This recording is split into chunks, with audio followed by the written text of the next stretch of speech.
আমাদের দেশের একজন প্রসিদ্ধ কবি তাহার প্রবাসের পত্র নামের গ্রন্থের এক স্থানে লিখিয়াছেন, নিকৃষ্ট লিঙ্গ উপাসকেরা ইত্যাদি। হিন্দু সমাজের একজন গণ্যমান্য বরেণ্য ব্যক্তির এইরূপ উৎকট জ্ঞান, অগাধ ভক্তি ও আশ্চর্য বিশ্বাসে স্তম্ভিত ও বিস্মিত হইতে হয়।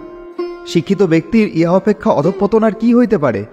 ইহারাই হিন্দুদের নেতা হইয়া অযাচিতভাবে ধর্মোপদেশ দিতে যান। লিঙ্গ শব্দের একাধিক অর্থবোধ পর্যন্ত যাহার নাই, তাহার ধর্মগুরু সাজিতে যাওয়া আত্মম্ভরিতা ও ধৃষ্টতা প্রকাশ মাত্র। কারণ ইহা অপেক্ষা কোল ভিল সাঁওতালগণও স্বধর্মের জ্ঞান রাখিয়া থাকে। অনধিকার চর্চায় হস্তক্ষেপ করিয়া অশিক্ষিত ব্যক্তি লোকসমাজে হাস্যাস্পদ হয়, কিন্তু শিক্ষিত ব্যক্তি যে এরূপ অন্ধজ্ঞান অভিমান বহন করেন, ইহাই আশ্চর্য। এই শ্রেণীর লোকের দ্বারা স্বদেশ ও স্বধর্মের কিরূপ উন্নতির সম্ভাবনা, তাহা সহজেই অনুমেয়। হিন্দু সমাজ মৃত বলিয়াই আচার বিচার বিমূঢ় ব্যক্তির এবম্বিত প্রলাপোক্তি নীরবে শুনিয়া যাইতে হয়।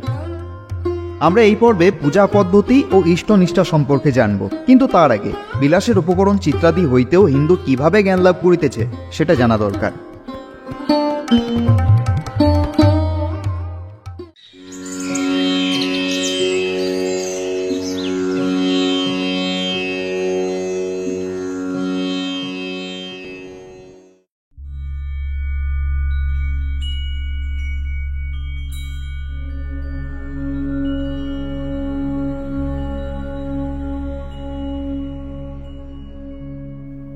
ওই দেখো হরগৌরী মূর্তি, জ্ঞান ও প্রেমের জ্বলন্ত ছবি।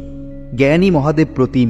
জ্ঞান উৎপন্ন হইলে সংসারাসক্তি দূরে যায়। তাই কাশীর ন্যায় যাহার স্বপ্নপুরী ও কুবের যাহার ভাণ্ডারী, তিনি কোনো দিকে ভ্রুক্ষেপ না করিয়া ভস্য ও নরাস্থি অলঙ্কারে নগ্ন বেশে শ্মশানে বাস করিতেছেন।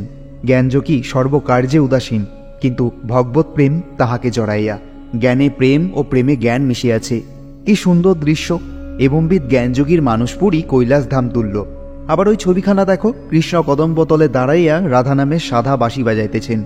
ধর্ম, অর্থ, কাম, মোক্ষ এই চারি ফলযুক্ত কল্পতরুর মূলে দাঁড়াইয়া ভগবান বিবেক বাঁশরী স্বরে আরাধিকা জীবকে অমৃত ফল ভোগের জন্য ডাকিতেছেন। আরও একখানা ছবি দেখো, অটল বৃষের ওপর মহারুদ্র অবস্থিত। তাহার কোলে সর্বসৌন্দর্যবতী সর্বালঙ্কার ভূষিতা চির যৌবনা গৌরী বসিয়া আছেন। রুদ্রমূর্তি লয়ক্রিয়ার প্রতিমা। ওই ছবি মানবদিগকে ডাকিয়া বলিতেছে, মানব, মরণে ভয় কি? একবার চাহিয়া দেখো মরণের কোলে কে বসিয়া আছে। একবার কোনরূপে মরিতে পারিলে সর্বসুখাধার স্বরূপ ওই যুবতীকে লাভ করিতে পারিবে।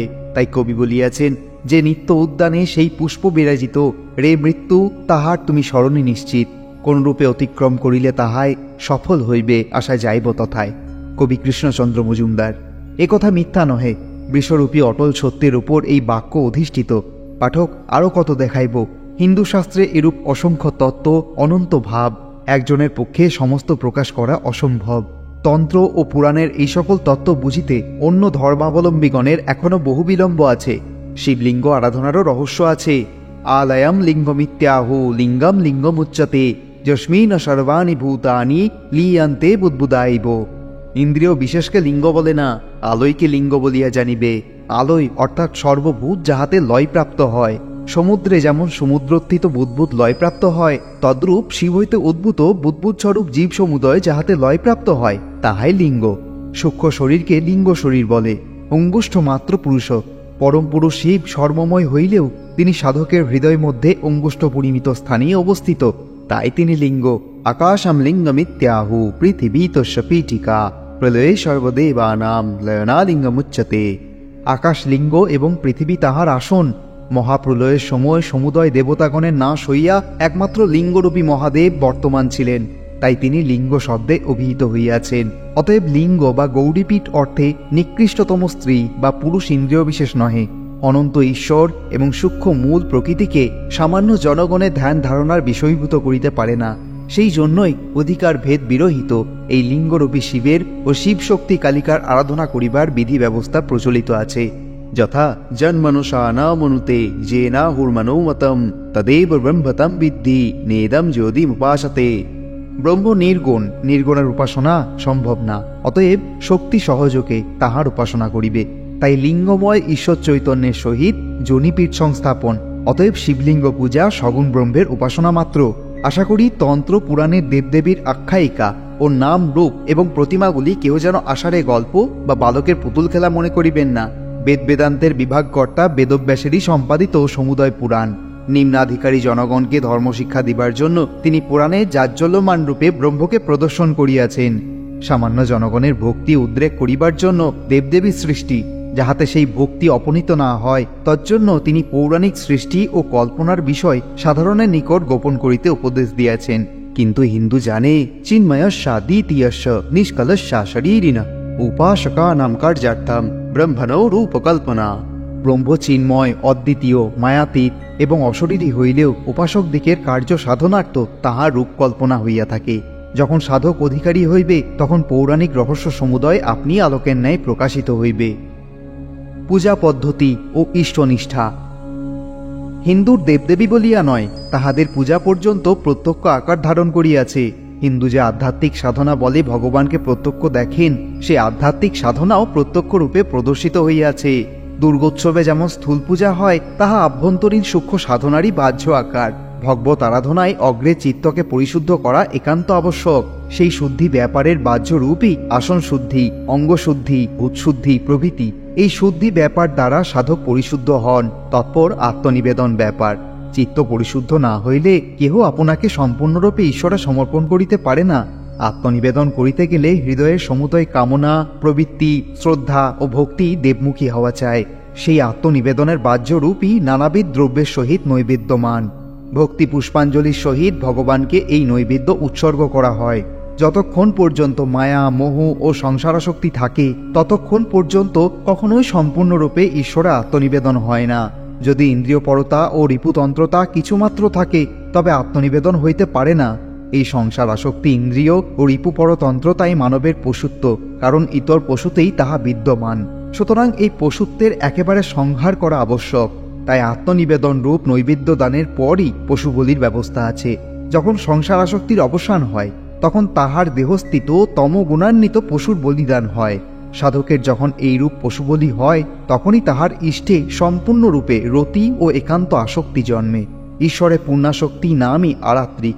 এই আরতি ব্যাপারে শান্ত, দাস্য, সখ্য, বাৎসল্য ও কান্তা শক্তিতে হৃদয়ের ভগবত ভক্তির পূর্ণ মাত্রা সম্পূর্ণ হওয়াতে ঈশ্বর তন্ময়তা জন্মে। সেই ভক্তি পঞ্চকের নিদর্শন দীপমালা, সজল পদ্ম, ধৌত বস্ত্র, বিল্লপত্রাদি এবং সাষ্টাঙ্গ প্রণাম।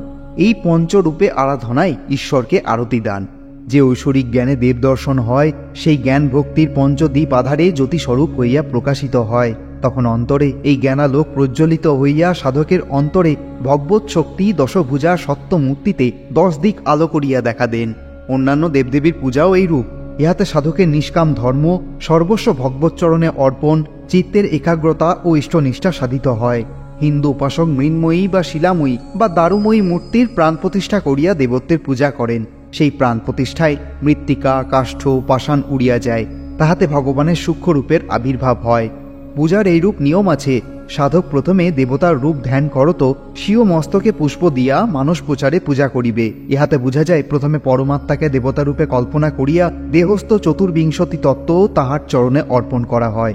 তৎপরে শ্রী অমুক দেবস্য মূর্তি কল্পয়ামি বলিয়া কল্পনা করিবে। পরে পুনর্বার ধ্যান করত সুষুম্না নারীর অন্তর্গত ব্রহ্মবর্ত দ্বারা হৃদয়স্থ কল্পিত দেবতাকে সহস্রারে নিয়োজিত করিয়া নিঃশ্বাস পথ দ্বারা দ্বীপ হইতে প্রজ্বলিত অন্য দ্বীপের ন্যায় প্রতিমার দেবতা আবির্ভাব চিন্তা করিয়া আবাহন করিবে। মন্ত্র যথা মূলোচ্চারণ পূর্বক অমুক দেব দেবী ইয়া গচ্ছা গচ্ছ, ইহ তিষ্ঠ তিষ্ঠ, ইহ সন্নিহিত ভব, ইহ সন্নিরুদ্ধ ভব, অত্রাধিষ্ঠানাম কুরু মম পূজাম গৃহাম। এই মন্ত্র বলিয়া মূল মন্ত্র দ্বারা বিশেষার্ঘে জল লইয়া দেবাঙ্গে প্রক্ষণ করিবে। তৎপরে পাঠ করিবে ওং স্থান স্থিং স্থির ভব ইয়াবৎ পূজাম করাম্যহম। তৎপরে করজোড়ে পাঠ করিবে তবেই ইয়াম মহিমা মূর্তিস্তস্যাম তাম সর্বগম প্রভ ভক্তি স্নেহ সমাকৃষ্টাম দীপবস্থাপয়াম্যহম। পাঠক বুঝিলে প্রথমে সর্বব্যাপী পরমাত্মা দেবতা মূর্তি কল্পনা করিয়া সম্মুখস্থ ঘট বা পটে তাহাতে আরোপ করা হইল। এতক্ষণ মৃত্তিকা বা ধাতু ছিল, কিন্তু সাধক বলিলেন, হে অমুক দেব, তুমি এখানে আসিয়া এই মূর্তিতে অধিষ্ঠান করো। তুমি সর্বব্যাপী, সর্বত্র গমন করিতে পারো, তাই ভক্তি স্নেহে ডাকিতেছি। তুমি এখানে আসিয়া যাবৎ আমি পূজা করিব তাবৎ স্থিরভাবে অবস্থান করো। আমি তোমাকে উহাতে দীপব স্থাপন করিলাম। মনে যদি তাহাকে স্থাপন করিয়া পূজা করা যায়, তবে অন্য বস্তুতে তিনি আরোপিত না হইবেন কেন? তৎপরে সাধক প্রাণ প্রতিষ্ঠাদি করিয়া পূর্বোক্ত নিয়মে পূজাদি শেষ করিয়া বলিলেন, ওম আবাহনম ন জানামি নৈব জানামি পূজনম বিসর্জনম ন জানামি ক্ষমস্ব পরমেশ্বর। আমি আবাহন জানি না, পূজা জানি না, বিসর্জনাদি কিছুই জানি না। হে পরমেশ্বর, তুমি নিজ গুণে ক্ষমা করো। তৎপরে বিসর্জন মন্ত্রে সাধক বলিলেন, গচ্ছ দেব যথেচ্ছয়া। হে দেব, তুমি ইচ্ছা মতো যথাস্থানে গমন করো। তখন মাটির প্রতিমা নদীর মধ্যে পদাঘাতে পাতিত হয়। কেননা হিন্দু জানে আমি যাহাকে আবাহন করিয়া পূজা করিতেছি তিনি তো এখন নাই, স্বস্থানে চলিয়া গিয়াছেন। এই বিসর্জন ব্যাপারেই সপ্রমাণ হইতেছে যে হিন্দুগণ প্রতিমা পূজা করেন না। পূজার ভিতর আত্মসমর্পণ বিষয়টি আরও সুন্দর। মন্ত্র যথা, ওম যৎ কিঞ্চিৎ ক্রিয়তে দেব ময়া সুকৃত দুষ্কৃতম তৎসর্বম তৈ সামনাস্থ্যাম তৎপ্রযুক্ত করাম্যহম। মহাদেব রামচন্দ্রকে এইরূপ উপদেশ দিয়াছিলেন, যথা যৎ করসি যদস্ন্যাসি যজ্জুহসি দদাসি যৎ তৎসর্বম রাঘব শ্রেষ্ঠ পুরুষ চ মদর্পণম। ভগবান অর্জুনকে ঠিক এই কথাই বলিয়াছেন। পূজাদি স্তব কবচে ভগবানের অনন্ত কীর্তিগাথা রহিয়াছে। অতএব হিন্দুদিগের মন্ত্র ও পূজা পদ্ধতি ব্রহ্ম উপাসনার স্থূল অবয়ব মাত্র। যাহারা তীর ছুড়িতে আরম্ভ করে তাহারা প্রথমে কোনো স্থূল পদার্থ লক্ষ্য করিয়া তীর ছুড়িতে আরম্ভ করে, তারপরে ক্রমে ক্রমে সূক্ষ্ম হইতে সূক্ষ্মতর পদার্থ লক্ষ্য করিয়া তীর ছোঁড়ে এবং তাহাতে লক্ষ্যবিদ্ধ করিতে সুপারক হইয়া ওঠে। সেইরূপ সাধকগণ প্রথমে দেবতার সূক্ষ্ম শক্তি লক্ষ্য করিতে পারে না, কাজেই তদবস্থায় স্থূল রূপ বা জড়ে তাহাদের লক্ষ্য স্থির করিতে হয়। প্রথম দেবমূর্তি অবলম্বন করিয়া তদুপরি ভাবনা স্রোত প্রবাহিত করিতে শিক্ষা করা হয়। পূজা, আহ্নিক, জপ, তপ এই সকলের মহান অর্থ হৃদয়ঙ্গম করিতে না পারিয়া উহা বালকের ক্রিয়া বলিয়া উড়াইয়া দিয়া কেউ ভগবদ্গীতার নিষ্কাম কর্মী, কেউ সাংখ্যের প্রকৃতি পুরুষ, কেউ বুদ্ধের মায়াবাদ, কেউ কৃষ্ণের কান্তা প্রেমের মাধুর্য রস লইয়া একেবারেই ধর্ম বিচ্যুত হইয়া পড়িতেছেন।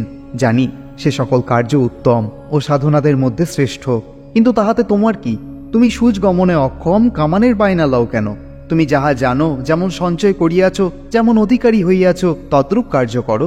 তোমার হৃদয় ক্ষুদ্র, তুমি শান্ত, তুমি তোমার মনের মতো মূর্তি গড়াইয়া তাহার চরণে তুলসী চন্দন অর্পণ করো, তাহাতে দোষ নাই। বরং হিন্দু ধর্মের সুশৃঙ্খলতায় তুমি জ্ঞান চন্দন ভক্তি তুলসী অবগত হইয়া উপাসনার সূক্ষ্ম তত্ত্বে উপনীত হইতে পারিবে। ইষ্টনিষ্ঠার জন্য বেচারি হিন্দুদিগকে কত কথা শুনিতে হয়। অনেকে বলেন, এক ধর্ম সম্প্রদায়ে থাকিয়াও শাক্ত, শৈব, বৈষ্ণবদিগের মধ্যে পরস্পর হিংসা দেশ কেন? হিন্দু ইহাকে একতত্ত্ব অভ্যাস বলিয়া জানে। আমার একটি লোকের জঠরা নল নিবৃত্তির শস্য সঞ্চয় নাই, আমি বিশ্বের তৃপ্তির জন্য ছোটাছুটি করিলে কি হইবে? তাই সাধক প্রথম অবস্থায় আপন আপন ইষ্ট দেবতাকে শ্রেষ্ঠ জানিয়া ভক্তির উৎকর্ষ সাধন করেন। একদা পরম ভক্ত হনুমান শ্রীকৃষ্ণ বিদ্যমানে ইষ্ট পূজা করিতেছেন দেখিয়া অর্জুন জিজ্ঞাসা করিলেন, তুমি রাম ও কৃষ্ণকে কি পৃথক জ্ঞান করো? হনুমান হাসিয়া বলিলেন, শ্রীনাথে জানকীনাথে অভেদ পরমাত্মনি তথাপি মম সর্বস্ব রাম কমললোচন। ইহাকেই ইষ্টনিষ্ঠা বলে। এই জন্যই শাক্ত বৈষ্ণবের দ্বন্দ্ব। ইহা হইতেই সাধকের ইষ্ট দেবতার প্রতি গাঢ় অনুরাগের পরিচয় পাওয়া যায়। ইষ্টনিষ্ঠায় একতত্ত্ব অভ্যাস হইলে যে জ্ঞান বৃক্ষ উৎপন্ন হয়, ধর্মের সমুদয় ক্ষেত্র তাহার শাখা প্রশাখা ও শিকড়ে ছাইয়া ফেলিবে। অতএব হিন্দু ধর্মে যাহা দেখিবে তাহার এক বিন্দু কুসংস্কার নহে, বরং সভ্য সমাজের ইংরেজগণ আত্মমূর্তি ও চিত্র গড়াইয়া সর্বদাই আপনাকে পূজা করেন। বড় বড় লোককে পূজা করিবার জন্য তাহাদিগকে প্রতিমূর্তি ও চিত্র রক্ষিত হয়। হিন্দু ধর্মে এরূপ স্থূল পৌত্তলিকতা নাই। তবে এক্ষণে তাহাদের দেখা দেখি অনেক ইংরেজি কৃতবিদ্য হিন্দু এইরূপ আত্মপূজা করিতে শিখিয়াছেন। অবতার ও তীর্থাদির বিষয় না লিখিলেও চলে, কারণ জগতের সমস্ত ধর্ম সম্প্রদায় তীর্থ ও অবতার স্বীকার করিয়াছেন।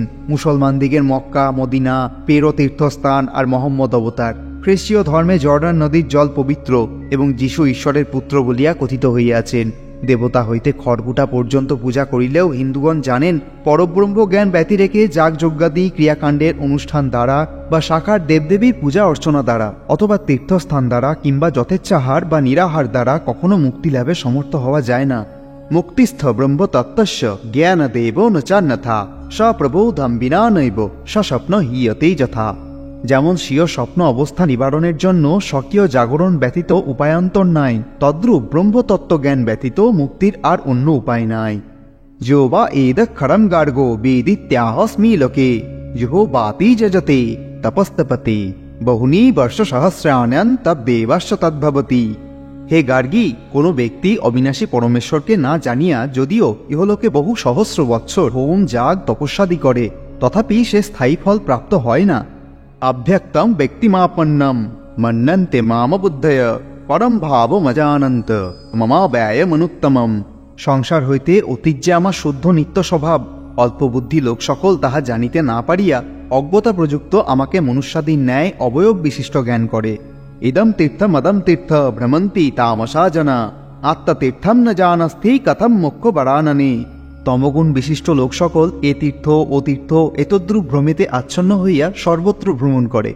হে বরাননে, তাহারা আত্মতীর্থ জ্ঞাত নহে, অতএব কি প্রকারে তাহাদের মুক্তি হইবে? বায়ুপর্ণ কনাতয় ব্রতীন মুখ্যভাগিন সন্তি চেৎপন্নগা মুক্তা পশু পক্ষী জলেইচরা। বায়ু, পর্ণ, কণা ও জলমাত্র পান করিয়া ব্রতধারণে যদি মুক্তিলাভ হয়, তবে সর্প, পশু, পক্ষী ও জলচর জীব সকলেরই মুক্তি হইতে পারিত। জেনে রাখার এই পর্বে আপনারা জানলেন ঠাকুর নিগমানন্দের অমৃতবাণী, ত্রয়োবিংশ পর্ব। জানার মধ্যে অজানা অনেক কিছুই রয়েছে আমাদের মধ্যে, তাই জেনে রাখোকে সাবস্ক্রাইব করুন এবং পাশে রাখা বেল আইকনটিতে প্রেস করে দিন, যাতে জেনে রাখার প্রতিটা ভিডিওর আপডেট আপনি সবার প্রথম পেয়ে যান। লাইক করুন, শেয়ার করুন এবং কমেন্ট করে আপনার মতামত জানান। ধন্যবাদ।